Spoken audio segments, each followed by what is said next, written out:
ஸ்ரீ சக்தி ஜோதிட வித்யாலயத்திற்கு உங்களை அன்போடு வரவேற்கிறேன்.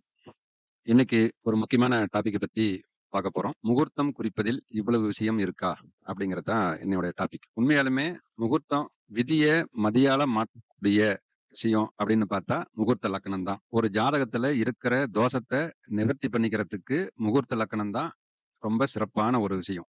அத நாம எப்படி பயன்படுத்தணும்? முகூர்த்த லக்கணத்த எப்படி நாம குறிக்கணும்? அப்படிங்கிறத பத்தி ஒரு 8 விதமான விதிமுறைகளோட நாம இந்த வீடியோவ ஃபுல்லா பார்ப்போம். இந்த விதிகள் என்னென்ன? அதுக்கான விளக்கங்கள் என்னென்ன? அப்படிங்கிறத பார்க்கறதுக்கு முன்னாடி, நீங்க ஜோதிடம் கத்துக்க நினைக்கிறீங்க அப்படின்னா, அடிப்படை தெரிஞ்சிருக்கு அப்படிங்கிற பட்சத்துல, கீழ வாட்ஸ்அப் லிங்க் இருக்கும்.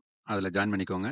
வர்ற 2/3/2026 மாசி மகம் அன்னைக்கு வகுப்பு தொடங்க இருக்குது. ஜோதிடத்த விதிகளோட கத்துக்கிட்டு, பொதுமக்கள் வாழ்க்கைய வசந்தப்படுத்தவும், தன்னுடைய வாழ்க்கையும் மேம்படுத்திக்குவோம். ஓகே. நம்ம கன்டென்ட் வந்துருவோம். திருமணம் குறிக்கிறதுக்கு தசவத பொருத்தம் அப்படிங்கிறோம் இல்லையா?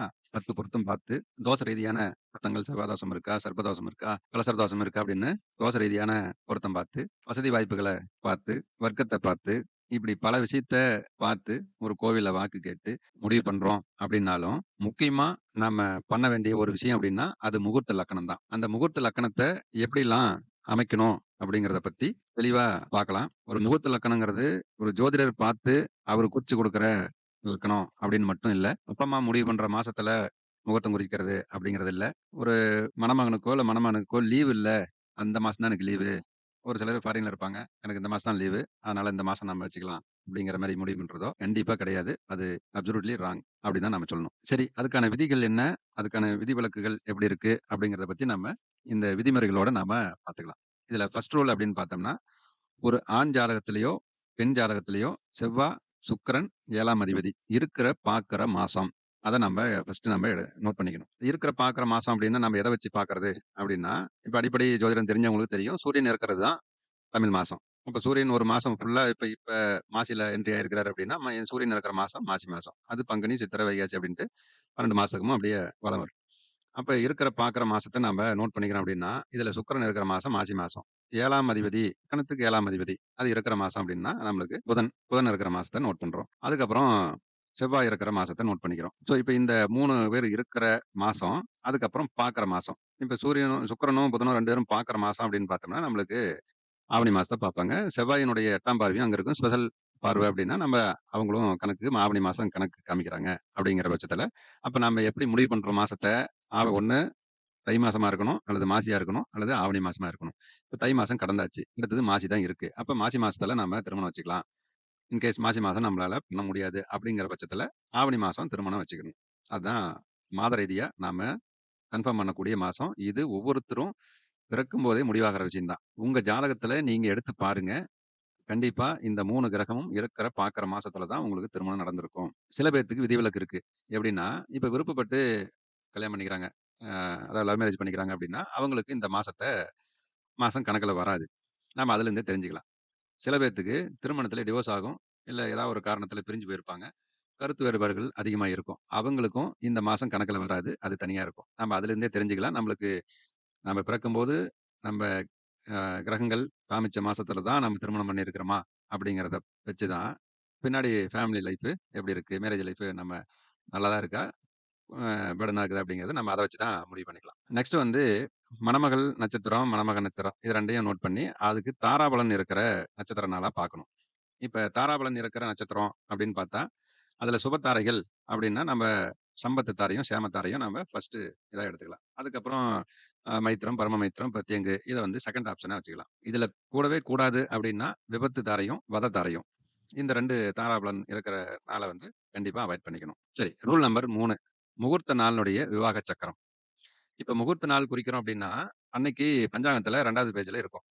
கிழக்கு, வடக்கு, வடகிழக்கு, தென்கிழக்கு, தென்மேற்கு அப்படின்ட்டு விவாக சக்கரம் இருக்கிற நாள வந்து போட்டிருப்பாங்க. அதுல வந்து கிழக்கும், வடக்கும் ஃபர்ஸ்ட்டு இதா நம்ம எடுத்துக்கணும். முதல் தரமா எடுத்துக்கலாம். 2வது வடகிழக்கு, தென்கிழக்கு அது 2யும் 2வது ஆப்ஷனா எடுத்துக்கலாம். மேற்கும், தெற்கும் வந்து விவாக சக்கரத்துக்கு கூடாது அப்படிங்கிறது ஆல்ரெடி ஃபிக்ஸ் பண்ண ஒரு விஷயம். அதனால அத தவிர்க்கணும். அடுத்தது வந்து முகூர்த்த நாளினுடைய லக்கணம். இப்ப முகூர்த்த நாள் லக்கணம் அப்படின்னா, சூரியன் இருக்கிறது தான் லக்கணமா வரும். இப்ப ஒவ்வொரு ஊருக்கும் இந்த ஜிஎம்டி பிரகாரம் வந்து லக்கணம் கொஞ்சம் அட்ஜஸ்ட்மென்ட் ஆகும். அதாவது சூரிய உதயம் ஆகுற நாள் டைமிங்ல இருந்து 2 மணி நேரம் நம்ம ஒரு லக்கணத்த குறிக்கிறோம். அப்ப இப்ப இந்த மாசம் மாசி மாசத்துல சூரியன் இருக்குது அப்படின்னா, இப்ப மாசி மாசம் மேக்ஸிமம் வந்து ஒரு 6, 6:15 இருந்து சில பேத்துக்கு 6:15 இருந்து 6:30 வரைக்கும் சூரியன் உதயமாகும். இப்ப 6:30க்கு மேல தான் நம்மளுக்கு கும்ப லக்கணத்துக்கு என்ட்ரி ஆவாங்க. அப்ப 6:30க்கு மேல தான் நம்ம 6:30 டூ 7:30 அந்த டைம் தான் நம்ப முகூர்த்த லக்கணத்துக்கு நோட் பண்ணி குடுப்போம். இன்கேஸ் வந்து ஒரு சிலர் எப்படின்னா, பிரம்ம முகூர்த்தத்துல பண்ணிக்கிட்டா இந்த தோஷம் நிவர்த்தி ஆகும் அப்படின்னா, பிரம்ம முகூர்த்த டைம்ங்கிறது 3:36லேருந்து 4:36. அது ஒரே ஒரு சமுதாயம் மட்டும் பண்ணுவாங்க. ஐயர் சமுதாயத்துல மட்டும் அந்த இது பண்ணுவாங்க. மத்த நபர்கள் வந்து 5:30 4:30 டூ 5:30 இந்த டைம் வந்து பண்ணிக்கலாம் அப்படின்னு சொல்லி முடிவு பண்ணுவாங்க. அதையும் பிரம்ம முகூர்த்த டைம் அப்படின்னு நோட் பண்ணுவாங்க. அது வந்து சுக்கிர முகூர்த்த டைம். அதாவது விடிவெள்ளி வெளியில வர நேரம் அப்படிம்பாங்க. 4:30 மணிக்கு பார்த்துட்டீங்கன்னா, வெளிமீன் வந்து வெளியில இருக்கும். அது கொஞ்சம் பிரகாசமா இருக்குன்னு வச்சுக்கங்களேன். அந்த டைம் வந்து சுக்கிர முகூர்த்த டைம். ஸோ அதுவும் நம்மளுக்கு உகந்தது தான். ஒண்ணும் பிரச்சனை இல்ல.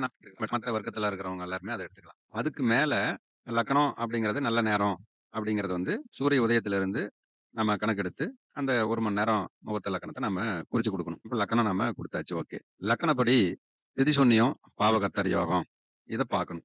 லக்கணப்படி எப்படின்னா, இப்ப உங்களுக்கு காலைல ஒரு 6:30லேருந்து 7:30 வரைக்கும் நம்ம முகூர்த்தம் வந்து குடுத்துருக்கோம் அப்படின்னா, இந்த 6:30 டூ 7:30 கும்ப லக்கணத்துக்கு திதி சூன்யம் அப்படின்னா, ஒண்ணு லக்கணம் திதி சூன்யம் அல்லது 7ஆம் இடம் திதி சூன்யம் அல்லது 5ஆம் இடம் திதி சூன்யம். இந்த 2 விஷயத்தையும் அது 5, 7 திதி சூன்யத்த வந்து அவாய்ட் பண்ணணும். ஏன் இந்த திதி சூன்யத்த நாம கம்பல்சரி பார்க்கணும் அப்படின்னா, 5ஆம் இடம் திதி சூன்யம் ஆச்சு அப்படின்னா, கண்டிப்பா குழந்தை பேருக்கு அது ஒரு சிக்கல உண்டு பண்ண வைக்கும்.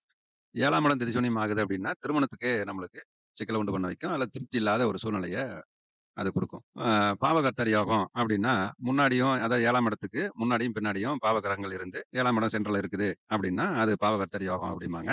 சில பேத்துக்கு 7, 8 சுத்தமா இருக்கணும் அப்டிம்பாங்க. அதாவது லக்கணம் அன்னைக்கு குறிக்கிற லக்கணத்துக்கு 7ஆம் இடமும், 8ஆம் இடமும். இப்ப மீன லக்கணமா இருந்தா 7ஆம் இடம், 8ஆம் இடம் சுத்தமா இருக்குது அப்டின்னா, கிரகங்கள் இல்லாம இருக்கிறது. இப்ப அதே கும்ப லக்கணமா இருந்தா 7ஆம் இடத்துல கேது அமர்ந்திருப்பாங்க. ஸோ, அப்ப அது 7, 8 சுத்தமா பார்க்கணும். அப்படிங்கிறது அன்னைக்கு முகூர்த்த லக்கணத்துக்கு 7, 8 கிளியரா இருக்கணும். அப்படிங்கிறத பார்த்து பண்ணணும். அடுத்து வந்து முக்கியமான இன்னொரு விஷயம் பார்க்கிறது வந்து ரூல் நம்பர் 6 மணமகனுடைய பீரியட் டைமு. ஸோ, அது நம்ம அந்த கல்யாண டைமிங்லயே ஒரு நாளைக்கு முன்னாடியோ, பின்னாடியோ அப்படி டைமிங் இருக்குது அப்படின்னா, நாம அதுல கொஞ்சம் அட்ஜஸ்ட் பண்ணணும். சரிங்களா? அப்ப அதுவும் அதுவும் நம்மளுக்கு ரொம்ப முக்கியமான விஷயம். ஏன்னா, அதுல அந்த டைமிங்ல அது மாரி தொந்தரவுகள் வருது அப்படிங்கிறப்ப, அவங்களுக்கு ஒரு திருப்தி இல்லாம சூழ்நிலைகள் இருக்கும். மன ரீதியாவும் சரி, உடல் ரீதியாவும் சரி, அந்த பொண்ணுக்கு ரொம்ப பர்டனா இருக்கும். ஸோ, அத வந்து நம்ம அவாய்ட் பண்ணணும். நெக்ஸ்ட் வந்து நெக்ஸ்ட் ரூல் வந்து 7வது ரூலு முகூர்த்த தினத்தினுடைய திதி. இப்ப இன்னைக்கு வந்து சதுர்த்தி திதி. இந்த முகூர்த்தத்துக்கு சதுர்த்தி திதி கண்டிப்பா குறிச்சு குடுக்கக் கூடாது. நான் குடுக்குறதில்ல. சில பேர் குடுக்குறாங்க. மேக்ஸிமம் நான் அவாய்ட் பண்ணிருவேன். ஏன் அப்டின்னா, சுக்கிரன் வந்து திரிசூன்யத்துல மாட்டுவாங்க. அதாவது ரிஷப வீடு திரிசூன்யமாகும். ரிஷபம் கெட்டான், குடும்பம் கெட்டான் அப்டிங்கிறது ஒரு ஜோதிட பழமொழி இருக்கு. அப்ப அந்த சதுர்த்தி திதியில இப்ப நம்ம திருமணம் பண்றோம் அப்படின்னா, அந்த திதி வந்து திதி தோஷத்த உண்டு பண்ணி நம்மளுக்கு திருமணத்தில ஒரு திருப்தி இல்லாத சூழ்நிலைய உண்டு பண்ண வைக்கும். அடுத்தது வந்து ஒரு 2 பேத்து ஜாதகத்திலயும் புத்திர தோஷம் இருக்குது அப்படின்னா, ஏகாதசி திதி அந்த திதிய வந்து நம்ம கொடுக்கக்கூடாது. இந்த ஏகாதசி திதி ஏன் அப்படின்னா, குரு வீடு 2மே பாதிப்பாகும். அதாவது இது மீனமும் சரி, தனுசும் சரி 2 வீடும் திரிசூன்யமாகும். ஜாதகத்தில புத்திர தோஷம் இருந்து இந்த ஏகாதசி திதி அன்னைக்கு கல்யாணம் பண்றாங்க அப்படின்னா, இதுவும் கன்ஃபார்ம் ஆகும். புத்திர தோஷத்த ஸ்ட்ராங் பண்றதுக்கு. ஸோ, அப்ப இந்த திதியும் நாம அவாய்ட் பண்ணணும். சரிப்பா, நீ சொல்றதெல்லாம் பார்த்து பண்றதுக்கு கல்யாணம் பொண்ணு குடுக்குறதே பெரிய விஷயமா இருக்கு. கல்யாணம் பண்றது அத விட பெரிய விஷயமா இருக்கு. இது எல்லாத்தையும் ஃபிக்ஸ் பண்ணிப்புட்டு, இத்தன ரூல போட்டு காமிச்சீன்னா, நாங்க என்னைக்கு முகூர்த்தம்லாம் குடுக்குறது? என்னைக்கு நம்ப கல்யாணம் பண்றது? அப்படிங்கிற மாரி ஒரு தாட் இருக்கும் இல்லையா? இதுல சில விதிவிலக்குகள் தரக்கூடிய ஒரு யோகம். அது யோகம் என்ன அப்படின்னா, கேசகேசரி யோகம், குருச்சந்திர யோகம். 2மே குருவையும், சந்திரனையும் மையப்படுத்தி தான் அந்த யோகம் வரும். அது எப்படின்னா, கஜகேசரி யோகம் அப்படிங்கிறது வந்து, குரு இருக்கிற வீட்ல சந்திரன் இருக்கிறது. அல்லது குரு பார்க்கிற இடத்துல சந்திரன் வர்ற நாள் அப்படிங்கிறது. இப்ப குரு வந்து பார்த்தோம்னா, இப்ப மிதுனத்தில குரு இருக்காங்க அப்படின்னா, துலாம் வீட்ட பார்ப்பாங்க. அடுத்தது தனுசு வீட்ட பார்ப்பாங்க. அடுத்தது கும்ப வீட்ட பார்ப்பாங்க. அப்ப சந்திரன் இந்த 3 வீட்ல பயணம் பண்ணும் பொழுது, நம்ப அமுச்சு குடுக்குறோம். அல்லது வந்து மிதுனத்தில வர்றப்ப அமுச்சு குடுக்குறோம் அப்படின்னா, அது குருச்சந்திர யோகம். இந்த நாள் பார்த்து நாம குடுக்குறப்ப, இந்த மத்த 7 ரூல்ல சில ரூல்கள் வந்து அவாய்ட் பண்ணக்கூடிய சூழ்நிலைகள் வரும். அதுல நம்ம விதிவிலக்கா நம்ம எடுத்துக்கலாம். அதுக்கப்புறம் கஜகேசரி யோகம் அப்படின்னா, குரு நின்ற வீட்டுக்கு சந்திரன் கேந்திர வீடுகள்ல இருக்கிறது. கேந்திரம் வீடு அப்படின்னா 1, 4, 7, 10. 1 இதுல 4, இதுல 7, 7 இதுல 10. இப்ப இதுல வந்து சந்திரன் வர்ற நாள்ல நாம முகூர்த்தம் குடுக்குறோம் அப்படிங்கிற பட்சத்துல, அது ஒரு விதிவிலக்கா நாம எடுத்துக்கலாம். சில அந்த யோகத்தால நம்மளுக்கு சில தோஷங்கள் அடிபட்டு போகும். மேக்ஸிமம் இந்த குருச்சந்திர யோகம் இருக்கிறது, கஜகேசரி யோகம் இருக்கிற நாள் பார்த்து நம்ம குடுக்குறப்ப, இந்த மத்த விஷயங்கள் நம்ம பார்க்கல. மத்தெல்லாம் நல்லா தான் இருக்குது. விவாக சக்கரம் வந்து நம்மளுக்கு திருப்தி இல்ல. சரி ஓகே. அது அடிபட்டு போகும். அந்த குழந்தை பாக்கியம் வந்து இருக்கு. அதுல வேற வழி இல்ல. ஏகாதசி அன்னைக்கு தான் ஃபிக்ஸ் பண்ணியிருக்குது அப்டின்னா, குரு பாதிப்படையாத நாள் பார்த்து, இந்த குருவும், சந்திரனும் சேர்ற நாள் பார்த்து பண்றப்ப நம்மளுக்கு அது ஒரு தோஷங்கள் அடிபட்டு போகும். தாரதோஷம் இருக்கு. நம்ம சில பரிகாரம்லாம் பண்ணியாச்சு அப்டின்னாலும், ஆ இந்த குருச்சந்திர யோகம் இருக்குது. கஜகேசரி யோகம் இருக்கிற நாள் பார்த்து நம்ம குடுக்குறோம் அப்டின்னா, இந்த விதிவிலக்குல கொஞ்சம் அடிபட்டு போகும். ஸோ, விதிய மதியால வெல்லக்கூடிய சூட்சமமே இதுதான். விதிங்கிறது நம்ம பிறக்கும்போது நம்மளுடைய பர்த் சார்ட். அத மாத்துறதுக்கு முடியாது. மதிங்கிறது சந்திரன் பயணிக்கிற ராசி. அப்படி எடுத்துக்கலாம். இப்ப கோச்சாரத்துல சந்திரன் பயணம் பண்ணக்கூடிய நாள எடுத்து, அதுல முகூர்த்தம் குறிக்கிறப்ப, ஜாதகத்துல இருக்கிற தோஷத்த நிவர்த்தி பண்ணிக்கிறதுக்கு ஒரு அற்புதமான வாய்ப்பா இருக்கும். அததான் விதிய மதியால வெல்லலாம். அப்படிங்கிற மாரி சொல்லி வச்சிருக்காங்க. ஸோ, இப்ப இந்த ஃபார்முலாவுல நாம வந்து ஒரு முகூர்த்தம் குறிச்சு குடுக்குறப்ப நம்மளுக்கு இந்த தோஷங்கள் மேக்ஸிமம் அடிபட்டு போகும். திருமணம் பண்றவங்களுடைய வாழ்க்கையும் நல்லா இருக்கும். அது நம்மளுக்கு ஒரு பெரிய புண்ணியமா இருக்கும். இந்த வீடியோ உண்மையாலுமே உங்களுக்கு ஒர்த்தான வீடியோ தான் அப்படிங்கிற மாரி ஃபீல் பண்ணா, ஒரு லைக் பண்ணிட்டு, உங்களுடைய ஃபிரெண்ட் சர்க்கிள்ல, இல்ல ஃபேமிலி சர்க்கிள் கூட நீங்க ஷேர் பண்ணி விடுங்க. இந்த விஷயம் எல்லாத்துக்கும் போய் சேரணும் அப்படிங்கிறதுக்காக தான் இந்த காணொளியே. இந்த காணொளி பண்றதுக்கு ஒரு முக்கியமான ரீசன் என்ன அப்படின்னா, சமீபமா ஒரு ரிலேஷன் வீட்ல ஒரு டேட் ஃபிக்ஸ் பண்ணியாச்சு. அதாவது சித்திரை மாசம் நாங்க மேரேஜ் ஃபிக்ஸ் பண்ணிட்டோம். இந்த டேட்டு, இந்த 2 தேதிக்கும் வந்து சரியா இருக்குதா? எந்த லக்கணம் அப்படின்னு சொல்லி குறிச்சு குடுங்க அப்படின்னு சொல்லி என்கிட்ட கேட்டாங்க. அன்னைக்கு எடுத்து பார்த்தா, நான் சொல்ட்டேன். அதாவது உங்க தேதி நீங்க முடிவு பண்ணிட்டீங்க அப்படின்னா, மத்தத எதையும் கேட்காதீங்க. நீங்களே பார்த்து டைம் பண்ணிக்கோங்க. அது முரண்பாடுகள் நெறைய இருக்கும்.